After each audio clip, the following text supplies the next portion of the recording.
표대를 향하여라는 제목으로 은혜를 나누겠습니다.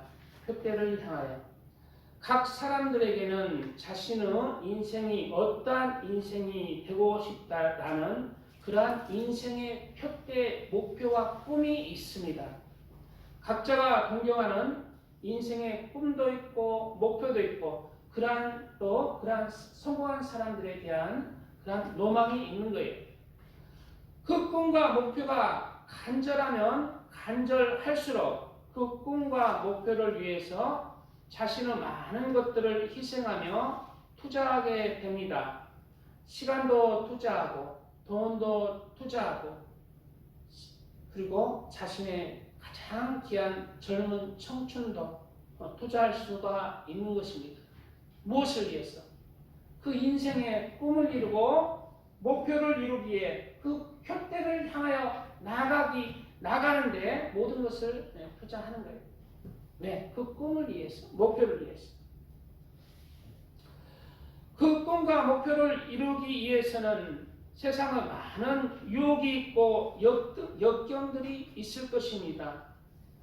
그러나 그 꿈이 간절하기에 결국 그 꿈이 간절하면 할수록 그 많은 세상의 유혹도 역경들도 이기고 그리고 결국 그러한 사람들이 그 노력으로 그 꿈을 이룰 수가 있고 또 이루지 못할지라도 그 근접한 목표에 도달할 수가 있습니다.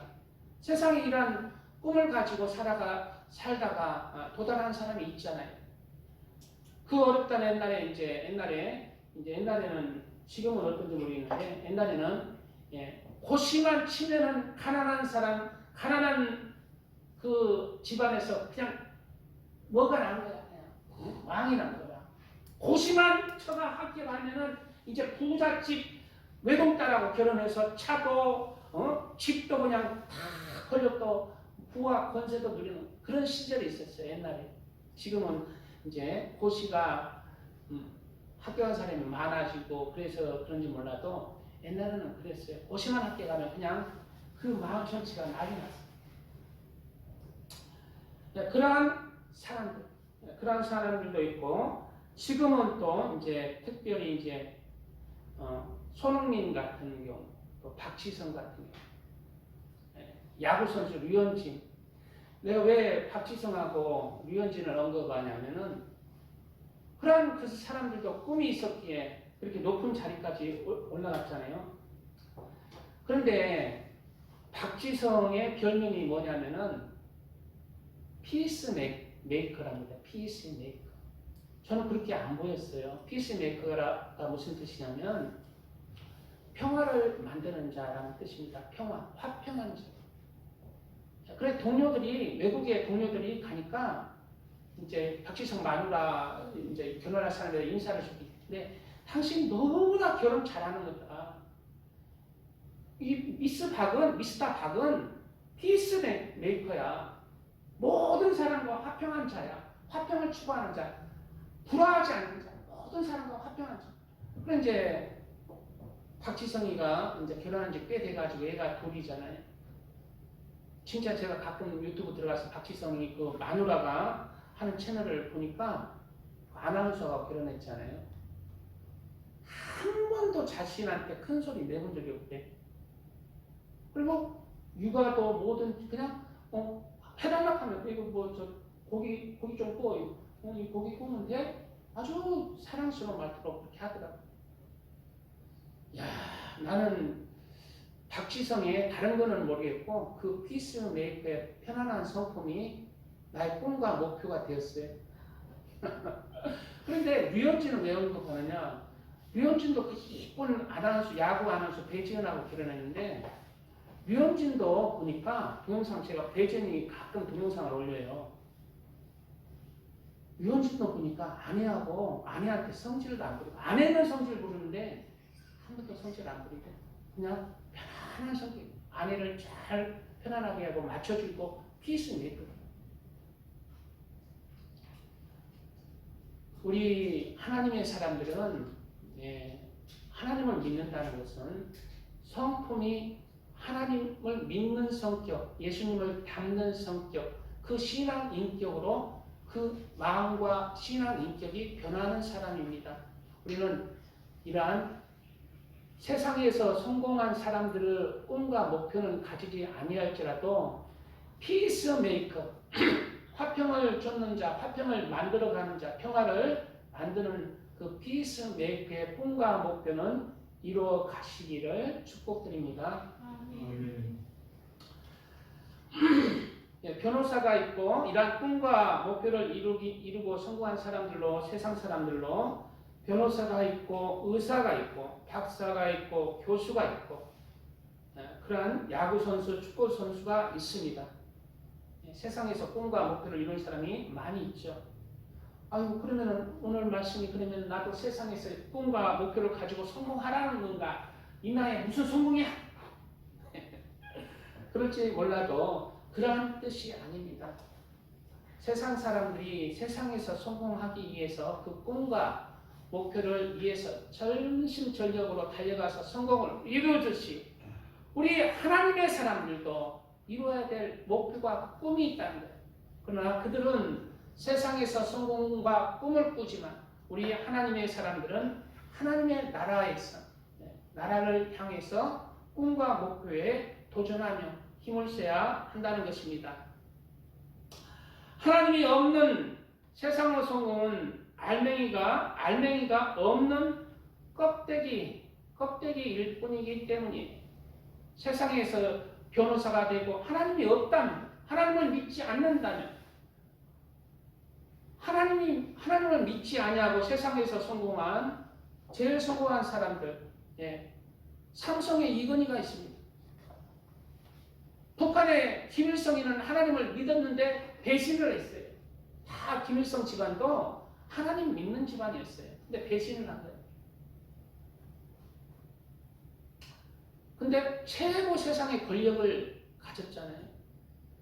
우리 그리스도인들은 그러한 인생을 꿈꾸고 있습니까? 아니잖아요. 저는 그래요. 저는 하나님을 믿지 않냐고 하나님이 없는 그 인생의 성공은 알맹이가 온전히 빠진 긴 껍데기 인생일 뿐이라고 저는 그렇게 마음에 새깁니다. 왜냐하면 세상적인 성공은 잠깐의 세상에서 풍요로움과 부귀를 가져오지만 영원한 영의 세계를 예비하지는 못하기 때문이며 또한 그 세상의 성공이 그 영혼을 구원할 수는 없기 때문입니다. 그리고 이건희가 하나님 안 믿어도 김일성이가 하나님 배신해도 그 영혼을 구원할 수가 있었을까요? 아유, 삼성 이건희는 그래도 그 재산이 우리나라에서 제일 많은 3조 4조씩 가지고 있는데 그 돈 가지고 하나님한테 드리면 천국 들어가지 않을까? 천국을 2조 3조 가지고 들어갈 수가 있을까요? 아유, 그럼 2조 3조가 세상에 못 사는 것이 어디 있어? 그러지만 못 삽니다. 못 사요. 천국 못 사면, 천국에 못 가면 사람은 한 번 죽는 것은 정하신 것이요. 그 후에는 심판이 있다고 그랬어요. 사람에게는 한 번 죽는 것은 정하신 이치고 그 후에는 심판이 있다고 그랬어요. 제1삭은 사망이라고 그랬어요. 그래서 제1삭은 육은 그 제1삭으로 죽어서 한 줌 흙으로 돌아가고 없어져 버리지만 사람 안에 그 영혼은 제1삭을 지고 없어지지 아니하니까 영원한 사망의 대가를 받아야 되는 거예요. 사망의 고통. 그게 지옥입니다. 천국 아니면 지옥이에요.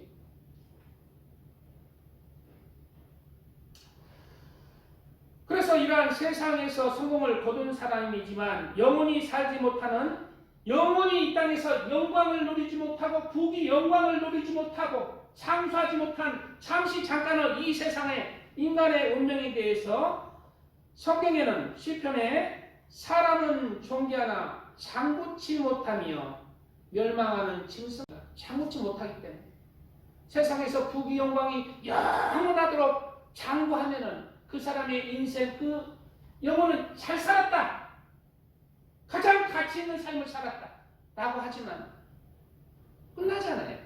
그리고 영원한 세상이 펼쳐지는 거예요. 내 영혼이 천국에 있느냐, 지옥에 있느냐.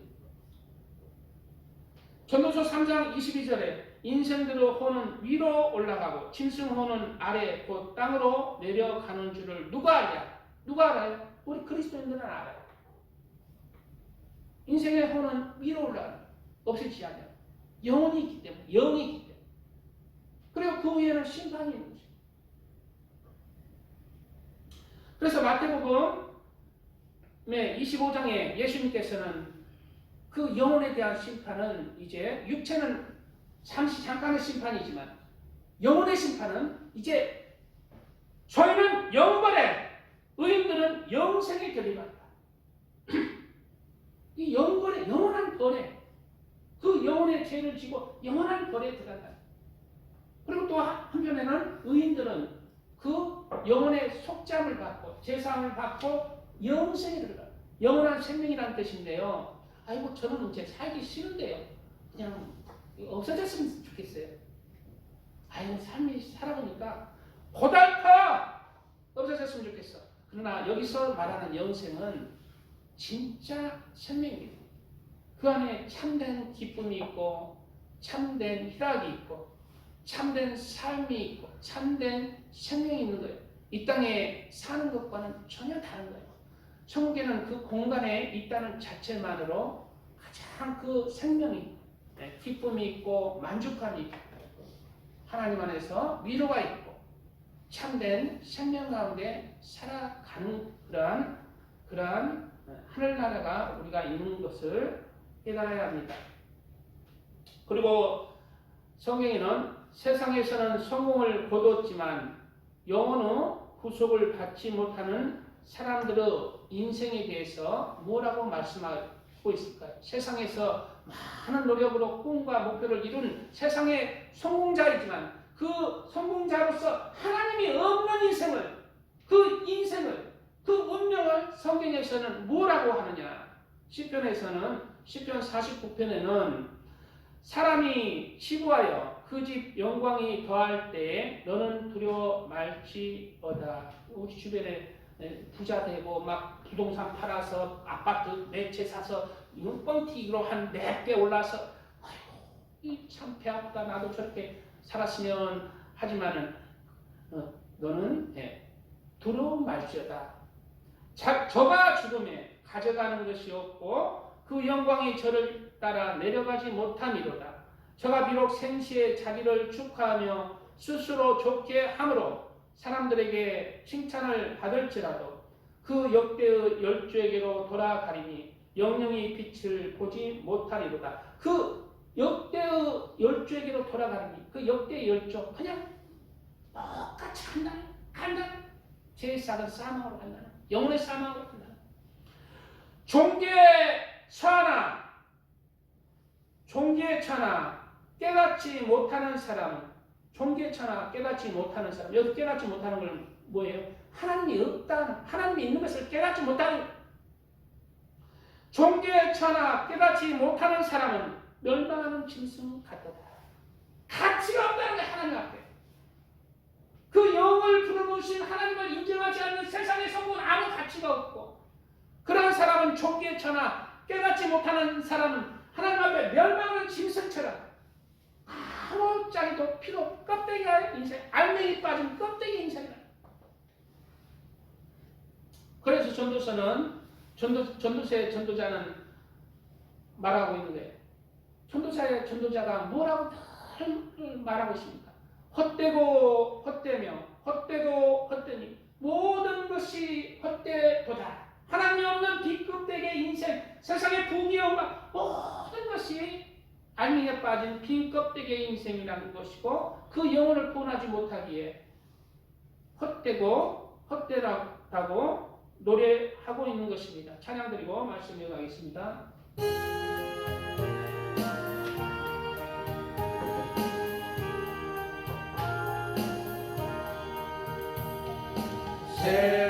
세상의 것들 신을 버리고 하나님 이름 높여긴 인생 온전 앞에서 모두 나와서 다 같이 하나님만 섬기세. 세상의 겉에 우상 버리고 인간의 모든 부귀영화와 거짓과 불의 모두 버리고 온전히 하나님만 섬기세.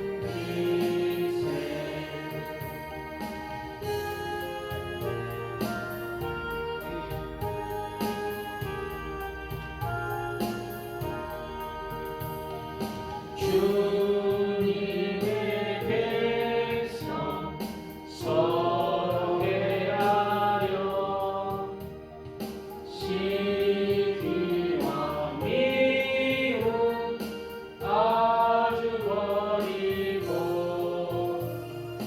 하나님만을 홀로 섬기는 천국을 어서 이뤄주소서. 아멘.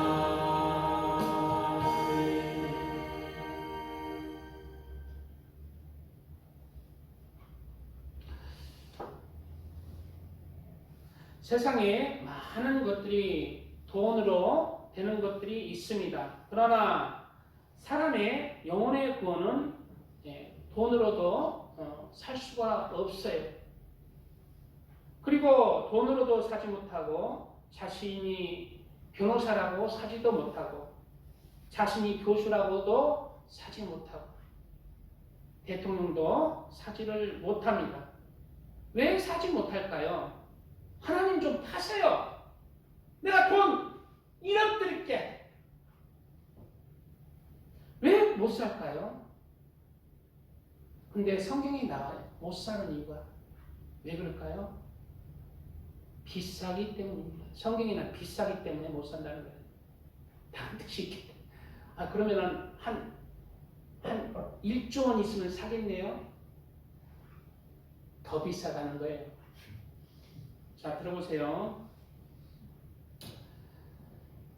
시편 49편에는 자기의 재물을 의지하고 부유함을 자랑하는 자는 아무도 자기의 형제를 구원하지 못하며, 그러니까 자기의 재물을 의지하고 부유함을 자랑하는 자, 세상에서 제일 돈 많은 사람, 그 사람도 아무도 자기의 형제를 구원하지 못하며 그를 위한 속죄의 돈이죠. 속전. 그를 위한 속전을 하나님께 바치지도 못할 것은 왜 그럴까요? 돈 많은데, 세상에서 제일 돈 많은 사람인데 그대로 생명을 속량하는 값이 너무 엄청나서 영원히 마련하지 못할 것입니다. 생명의 영혼을 구원하는 그 돈은 사람이 이 세상에서 아무리 부자라도 영원히 한 100년이면 모으지 않을까? 아니에요. 영원히 마련하지 못한대. 그 돈이 얼마겠어? 그 돈으로 따지면, 우리 영혼의 구원을 돈으로 따지면 가장 부자가 세상에서 영원한 시간 동안 마련하지 못한다는 거예요. 우리 영혼의 구속의 값어치가 그렇다는 거예요. 그러면 그 돈이 얼마일까?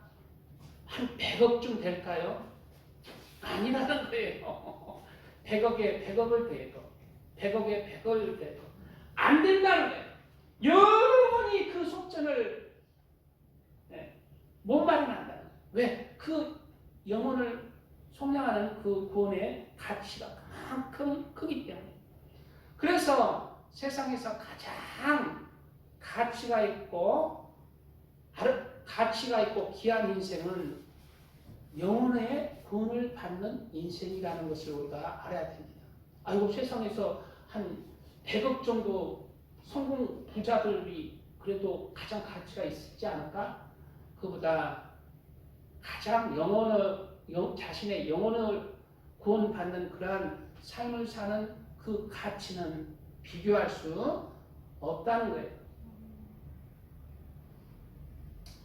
그래서 우리가 예수님을 사랑하는 것입니다. 우리 그리스도인들, 우리 기른센 전사님 오늘 주님께 막 울면서 찬양 드렸는데 우리 기른센 전사님이나 왜 예수님을 사랑합니까? 여기서 우리 예수님 사랑한다는 사람이 있으면 다 손들 거예요. 저도 사랑해. 왜 사랑할까요? 예수님 보지도 않았는데 짝사랑합니까? 예수님을 왜 사랑해? 성경에는 보이지도 않는 예수님을 내 영혼이 앙망하고 소망하며 감사하며 사랑하는 그 단계까지 나아갈 수 있는 것은 예수님이 우리를 위해서 영혼의 구속을 이루어 주셨기 때문이다. 베드로전서 1장 8절 이하에는 예수를 너희가 보지 못하였으나 사랑하는도다. 이제도 보지 못하나 믿고 말할 수 없는 영광스러운 즐거움으로 기뻐하니 믿음의 결국 곧 영혼의 구원을 받음이라. 예수님을 사랑하는 이유가 바로 믿음의 결국 영혼의 구원을 예수님의 구속의 은혜로 받기 때문에 사랑할 수밖에 없는 거예요. 예수님을 지극히 사랑하는 자 되시기를 축복드립니다. 그러므로 우리 그리스도인들의 꿈과 목표는 세상 사람들의 꿈과 목표와는 다릅니다. 세상 사람들의 인생의 목표는 보이는 이 세상의 부귀와 영광이지만 우리 그리스도인들은 잠시 잠깐의 유구 세상의 목표와 꿈을 두는 것이 아닙니다.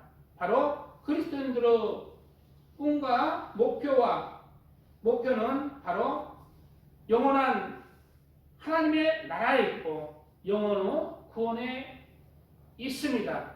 그렇기 때문에 그리스도인들은 이러한 하나님의 나라에 꿈이 있기에 잠시 잠깐의 세상에서 많은 것을 희생하고 내려놓을 수가 있는 거예요. 세상에서 변호사 되기 위해서 많은 시간과 청춘과 돈과 시간들을 바치잖아요. 변호사 되기 위해서, 회계사 되기 위해서, 야구선수 되기 위해서, 예쁜 여자 얼굴을 얻기 위해서. 그래서 자기가 공부 1시간 더 하면은 여자 얼굴이 이렇게 해서 이렇게 바뀐대. 이쁘게. 마누라 얼굴이. 열심히 노력하잖아요. 그러나 우리는 이 세상의 그 성공보다 더 큰 가장 큰 영혼의 구원을 목표로 하는 사람이잖아요. 하나님의 나라를 상속받기 위해서 사는 사람이잖아요. 그렇기 때문에 그것을 얻기 위해서 세상의 것들을 내려놓을 수가 있는 것입니다. 용서하지 못하는 사람, 용서하라는 그 하나님의 말씀에 순종하여서 용서할 수가 있어요. 원수 같은 사람도 예수님 그리스도 안에서 품을 수가 있어요. 비판, 판단, 정죄하고 싶지만 오히려 그 사람을 헤아릴 수가 있습니다. 완고한 마음을 내가 깨뜨릴 수가 있습니다. 세상에서 살면서 억울한 일도 있습니다. 원통한 일도 있습니다. 그러한 것도 다 내려놓고 하나님 안에서 품을 수가 있는 이유가 그것을 내 마음을 내려놓을 수가 있는 이유가 나의 영혼의 구속을 위해서 그리고 영원한 하나님의 나라를 얻기 위해서 예수님을 믿고 천국과 지옥을 믿는 사람은 그것을 다 내려놓을 수가 있는 것입니다. 제가 하나님의 나라와 그 영광을 목표로 그 꿈을 가지지 아니했다면 세상을 목표로 내가 살아간다면 저는 벌써 칼을 갈고 있어요. 칼을 갈고 이 원수 같은 사람 죽여버리고 나 감옥 가는 나는 그럴 사람이에요. 여기가 이 자리에 있으니까 목사님이 마음이 넓으신 것 같아.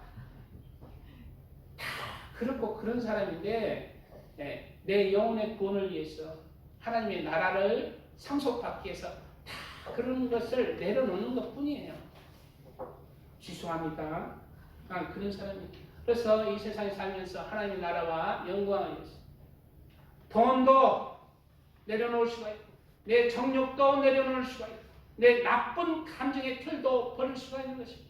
왜? 가장 세상을 얻는 게 아니라 가장 큰 영광의 그 하나님의 나라를 얻기 위해서 상속받기 위해서 우리는 그러한 큰 세상에서 가장 부자가 영원한 시간 동안에 돈을 벌어도 살 수 없는 그 귀한 하나님의 나라를 위해서 다 내려놓을 수가 있는 것입니다. 그것이 가장 값진 그러한 영적인 땀인 것입니다. 이러한 땀을 흘려서서 영원한 하나님의 나라를 상속받으시 축복드립니다. 아멘. 말씀 찬양 드리고 말씀 또 이어가겠습니다. 하는 것에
세상에서 가장 아름다운 말이 하나님께 찬양하는 입술입니다. 이 시간은 가장 귀한 시간이에요.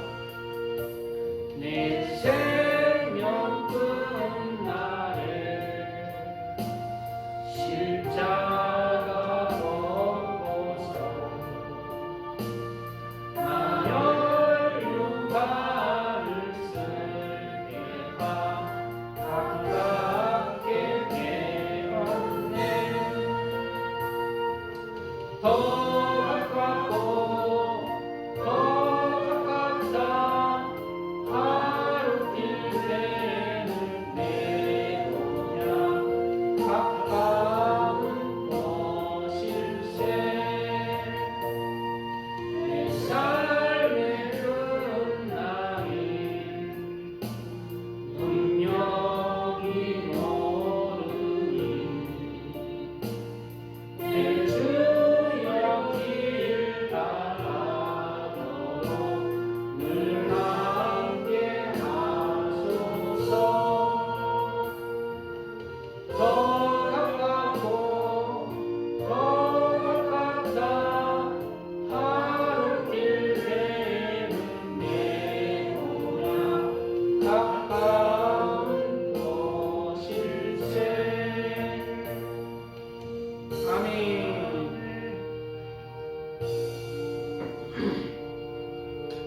예. 그러나 그리스도인이라고 하여서 모두 하나님의 나라를 상속받는 것은 아니라는 것을 우리가 잘 새겨야 합니다. 그리스도인들은 예수님을 나의 구세주로 믿는 사람들입니다. 그리스도인들은 예수님을 나의 구세주로 믿는 사람들, 그 사람들이 그리스도인이라고 하잖아요. 그런데 그러므로 그리스도인들은 모두 다 하나님의 나라를 상속받을 거야. 그렇지 않다고 성경은 너무 경고하고 있습니다. 성경은 누구를 위해서 기록되었느냐? 그리스도인들을 위해서 기록되어 있습니다. 하나님의 아들과 딸들을 위해서 기록됩니다. 하나님의 아들과 딸들이 성경 말씀을 읽어서 죽은 믿음이 되지 아니하고 믿음에서 파선한 믿음이 되지 아니하고 미진한 믿음이 되어서 하나님 앞에 내침을 받지 않는 믿음이 되게 하기 위해서, 쭉정이 믿음이 되지 않게 하기 위해서 성경 말씀의 여러 구절들을 통해서 참된 믿음으로 하나님 앞에 서라고, 구원받을 만한 믿음 가운데 서라고 그렇게 경고하는 그러한 구절들을 성경에는 많은 부분을 할애하고 있는 것입니다. 오늘 오늘 본문에 사도 바울은 예수님을 만나고 예수님을 위해서 사는 삶이 가장 귀하다는 것을 깨달았습니다. 그리고 그러기에 자신의 삶의 모든 것을 이제는 예수님을 위해서, 예수님을 전하는 삶을 살아간 사람이 사도 바울이에요. 그리고 오늘 본문은 빌립보서는 언제 사도 바울이 지었느냐? 바로 감옥에 갇혔어요. 예수님을 전하는 것 때문에 감옥에 갇혔어요. 옛날에, 지금은 이제 예수님 전하는 것 때문에 감옥에, 우리나라는 안 갇히잖아요. 그런데 북한만 해도 그냥 사돈의 8쪽까지 다 아오지 탄광에 멸해버려요. 가까운 북한만 해도 예수님 성경책 하나만 발견돼도. 거짓말 같죠? 실제예요. 2000년 전에는 더 심했다는. 우리나라 처음에 복음 들어올 때도 얼마나 많은 사람이 죽었는지 모르고 이 예수님을 믿고 전하는 거예요. 토마스 선교사가 성경책 이걸 가지고 다 배에서 내렸는데, 미국의 토마스 선교사가 그냥 외놈이다, 외국놈 미국놈 때려잡다 하고 그냥 칼로 찌르고, 그리고 총 맞고 칼로 맞고 그 성경책, 자기 찌른 사람한테 성경책을 이렇게 주면서 예수님이 끌어안고 죽였어. 얼마나 부러운지 몰라요. 그러한 숭배의 믿음의 시간, 이 나라를 이렇게 교회가 생겨남으로 이 나라에 영적인 빛이 비쳐서 이 나라가 이렇게 잘 먹고 잘 사는 나라가 되었습니다. 사도 바울은 예수님을 전하는 것 때문에 이제 로마 감옥에 갇혀서 자신이 세운 빌립보 교회에 전하는 그런 말씀드린 것입니다. 사도 바울은 예수님을 전하는 것 때문에 감옥에 갇혀서도 하나님을 향해서 원망하거나 불평하지 아니했습니다. 그리고 자신이 세운 교회에 너희의 구원을 이루라고 그렇게 당부하고 있는 거예요. 그리고 사도 바울은 모든 삶을 예수님을 전하는 것 때문에 핍박과 시련을 받으면서도, 예수님을 전했고, 그리고 그 마지막의 삶은 무슨 삶을 살았을까? 예수님을 전하는 것 때문에 모가지가 다 잘렸다. 모가지가 잘렸는데 실제로 사도 바울이 그렇게 모가지가 잘린 그 장소, 로마의 그 장소에 가면 새 우물가 교회가 있답니다. 새 우물가. 왜? 사도 바울이 모가지가 달랑 잘렸는데 그 머리가 탕탕 이렇게 튀었잖아요. 세 곳에 우물이 솟아났다는 그런 이야기가 있습니다. 우물이. 이게 거짓말로 보이지는 않습니다. 그래서 새 우물가 교회에 사도 바울이 순교한 자리에 무엇이 세워졌다고? 교회가 세워졌다. 새 우물가 교회.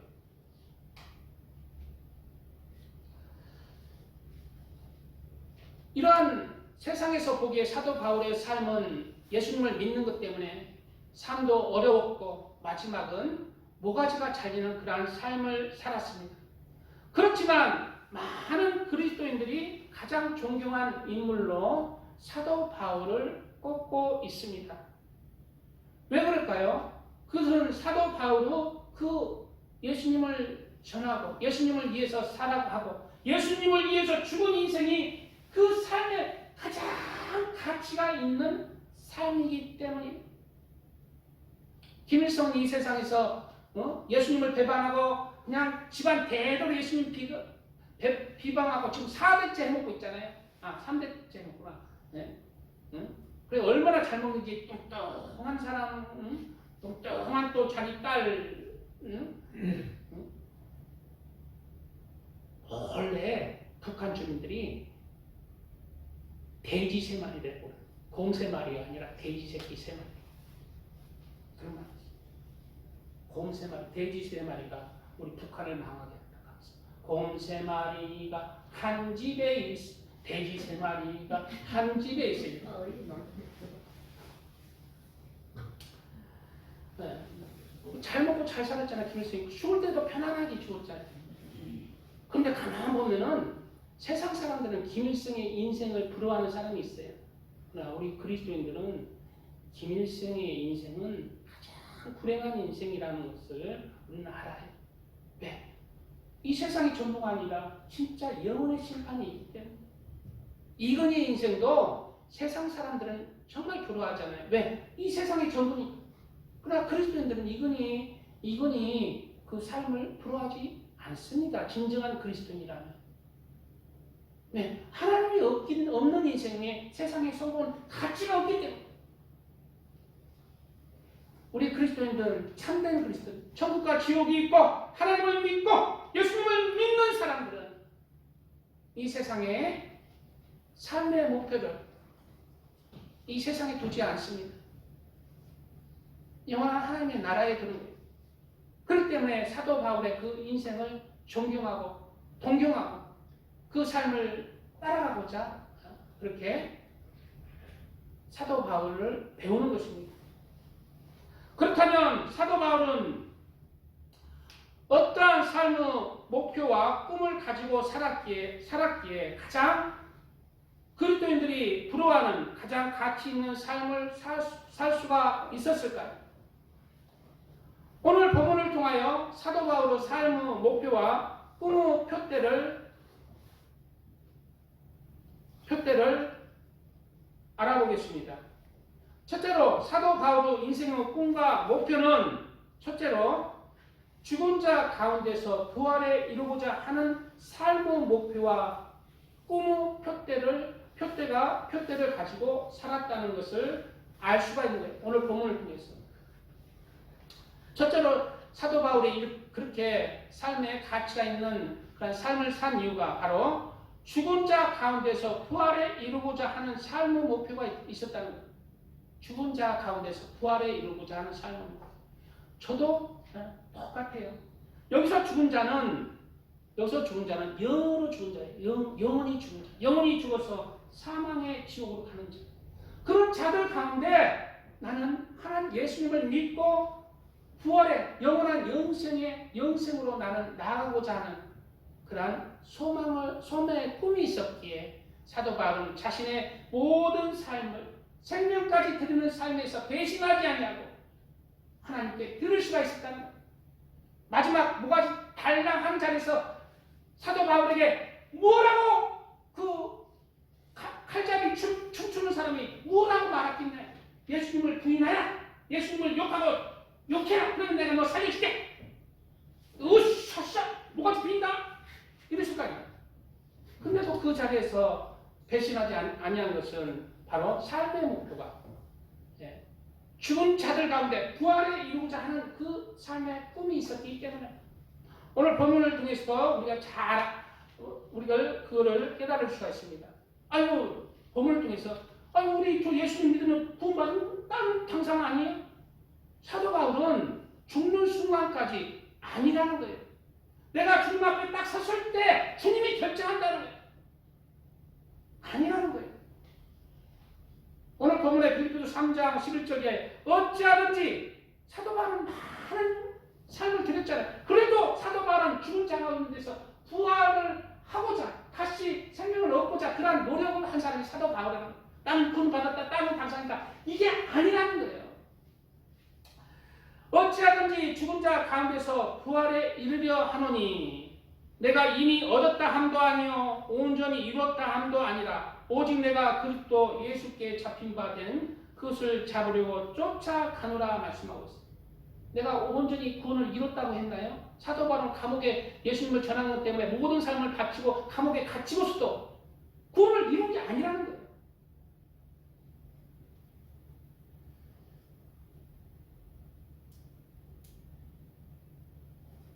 성경은 많은 사람들이 예수님을 믿지만 구원의 믿음에서 탈락할 것이라고 경고하고 있습니다. 어떤 사람들은 쭉정이 믿음으로, 어떤 사람들은 죽은 믿음으로, 어떤 사람들은 예수님을 배신하는 믿음으로, 어떤 사람들은 미지근한 믿음으로, 어떤 사람들은 믿음에서 파산한 믿음으로, 어떤 사람들은 불화한 죄를 지고 타락한 믿음으로. 예수님이 인정하시는 구원의 믿음의 선에서 탈락하는 사람들에 대해서 경고하고 있는 것입니다. 마태복음 7장 22절에 그날에, 무슨 날에? 그날에. 여기서 그날은 모든 영혼들이 이제 예수님 안에서 심판을 받는 날을 말하고 있어요. 예수님 앞에 영혼들이 이제 다 쓴다는 거예요. 그리스도인들, 예수님을 믿는 믿음의 사람들도 다 쓴다는 거예요. 그날에 많은 사람이 나더러 이르되 주여 주여 우리가 주의 이름으로 선지자 노릇하며 주의 이름으로 귀신을 쫓아내며 주의 이름으로 많은 권능을 행치 아니하였나이까 하리니. 예, 진짜 그리스도인이잖아요. 그리스도인으로서 하나님의 선지자도 되었고 권능도 행했고 주의 이름으로 귀신도 쫓아내고 하나님을 전했어요. 그런데도 뭐라고 하고 있어요? 그때 내가 저에게 밝히 말하되 내가 너희를 도무지 알지 못하니. 이게 예수님이 하시는 말씀이거든요. 그 이유가 왜 그럴까요? 왜 나는 너희를 모른다고 할까요? 불법을 행하는 자들아 내게서 떠나가라. 하나님의 말씀 따라 살지 않냐고 불법을 행했다는 거예요. 여기서 불법은 무엇일까요? 이어지는 구절 속에 깨달을 수가 있습니다. 그러므로 누구든지 나의 이 말을 듣고 행하는 자는 그 집을 반석 위에 지은 지혜로운 사람 같으리니. 예, 이 말을 듣고 행하는 자. 예수님이 나의 구세주가 되었으면 예수님이 하신 성경의 많은 말씀들을 내가 이뤄가야 돼요. 용서하지 못하는 사람도 용서해라. 원수까지도 품어라. 비판하지 판단하지 말고 하지 마라. 제약된 것을 버려라. 하나님을 사랑하라. 하나님을 무엇보다 경외하고 사랑하고 죄와 세속의 너를 물들지 아니하고 진리 가운데 하나님의 말씀으로 선과 의와 사랑을 실천하면서 살아라. 이런 말씀들이 하나님 예수님이 말씀하신 성경 말씀을 요약하는 말씀들이에요. 이러한 말씀의 구원의 선에서 탈락했다는 거예요. 우리는 예수님의 말씀을 따라서 온전한 의인으로 사는 사람은 없습니다. 그러나 그 온전한 의인으로 살 수는 없을지라도 그것을 이루기 위해 우리가 노력해야 됩니다.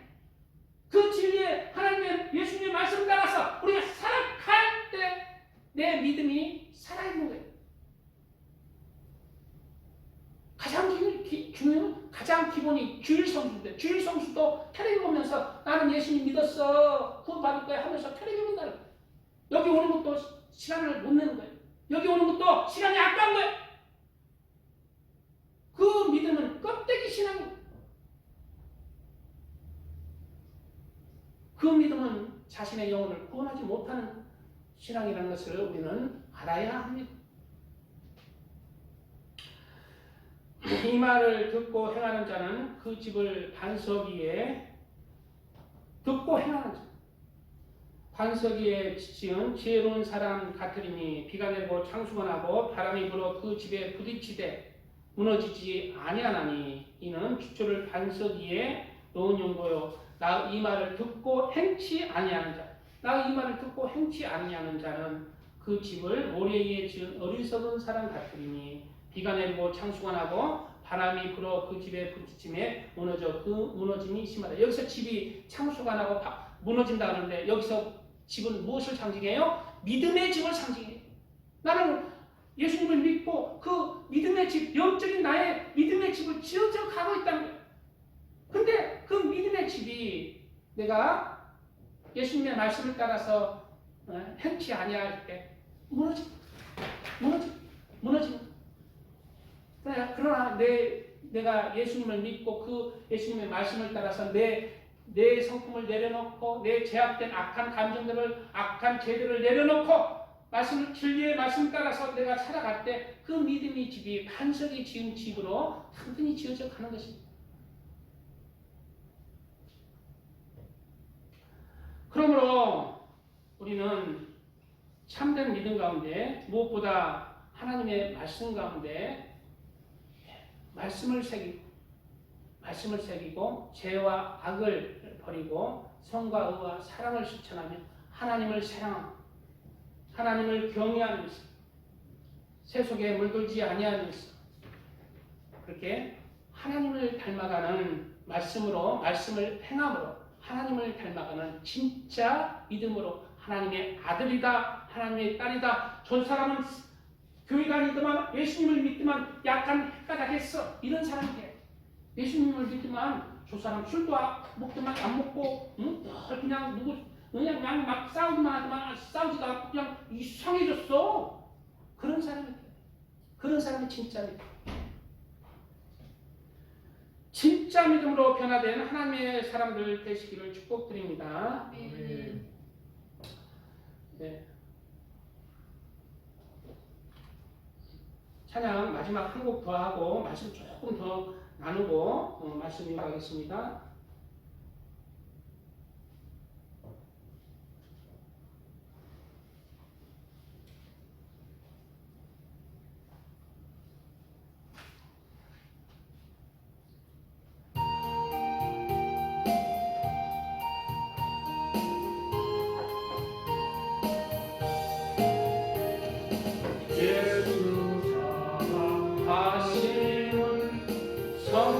성경에서 배웠네. 우리들은 약하나 예수 권세 많도다. 날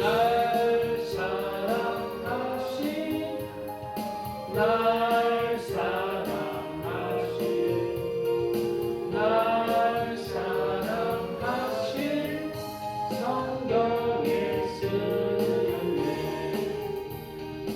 나를 사랑하시고 나의 죄를 다시서 하늘 문을 여시고 들어가게 하시네.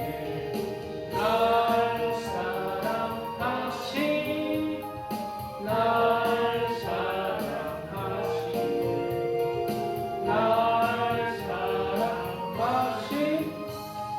성경에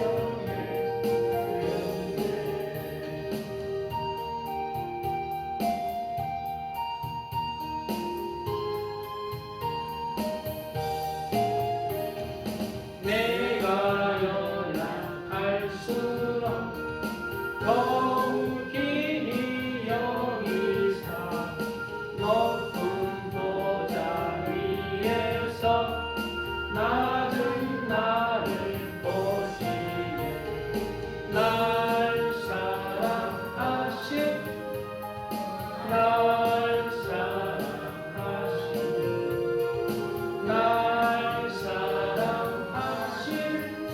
성경에 쓰였네.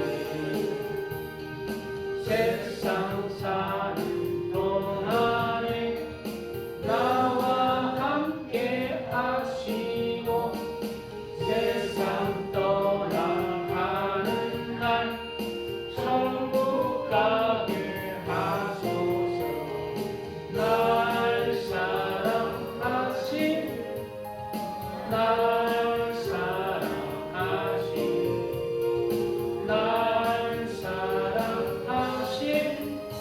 성경에 쓰였네.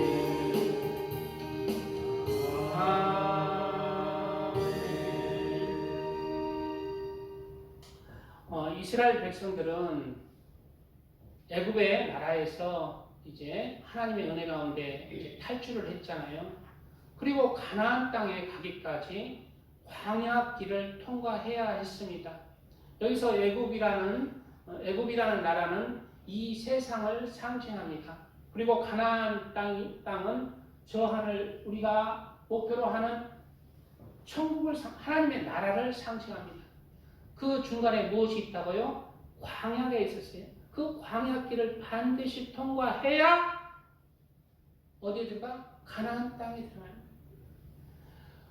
그런데 이스라엘 백성들이 이 광야 길에서 목마르고 배고프고 고기 먹고 싶은데 고기도 없고 해서 하나님에 대해서 원망하다가 광야에서 죽은 사람이 있고, 광야에서 하나님 안 보인다고 우상 숭배하다가 죽어버린 사람이 있고, 그 광야에서 여자들이 다른 나라 미디안 여자들이 유혹한다고 해서 그 유혹에 빠져서 여자들과 간음하다, 간음하면서 우상 숭배하다가 멸망하는 자들이 있었고, 하나님의 그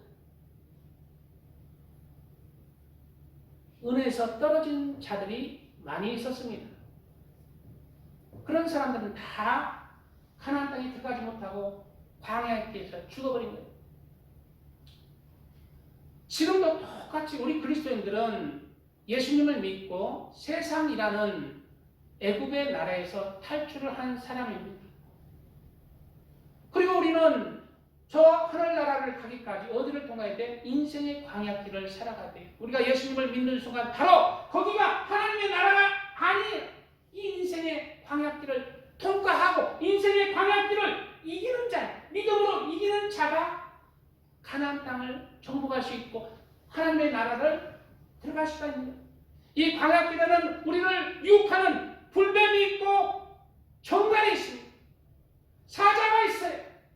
영적으로 이러한 것들은 바로 우리의 예수님을 믿는 믿음에서 나를 떨어뜨리게 하는 많은 세상적인 유혹과 핍박과 염려와 근심과 걱정과 제약들이 도사리고 있는 데가 이 세상의 광야길입니다.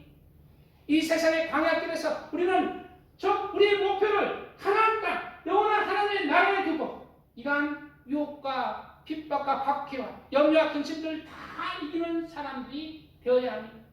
그 광야길에서 이기는 자로서 가나안 땅에 들어간 이스라엘 백성들이 많이 있었습니다. 우리도 그러한 믿음의 선진들의 발걸음 따라서 인생의 광야길을 승리하는 사람들이 되시기를 축복드립니다.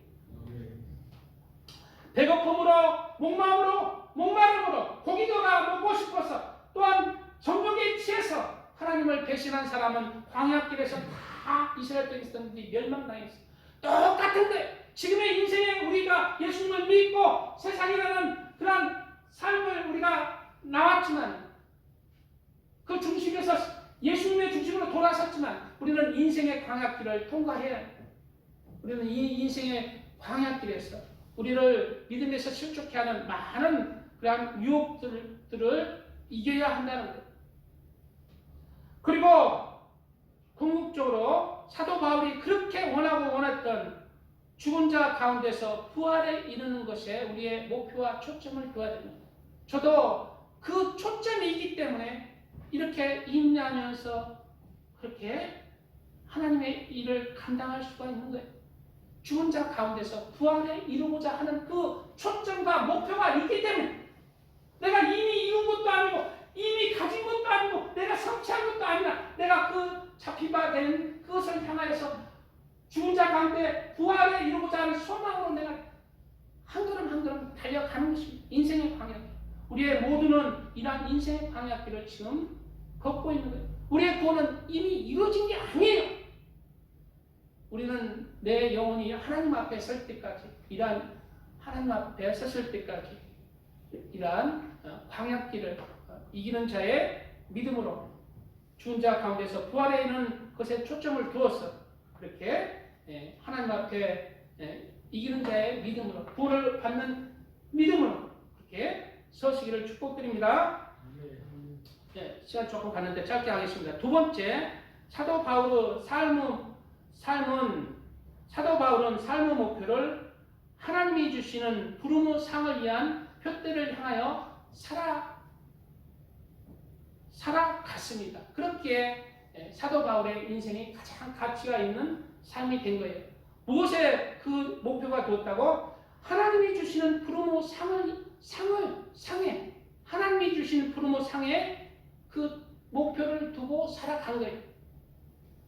우리 그리스도인들도 우리의 삶의 목표를 세상에 나는 돈 많아 부자래 아파트 2채, 3채, 4채로 여기 나갈 때 나는 차를 한번 외제차 한번 몰고 싶어봐. 그게 목표.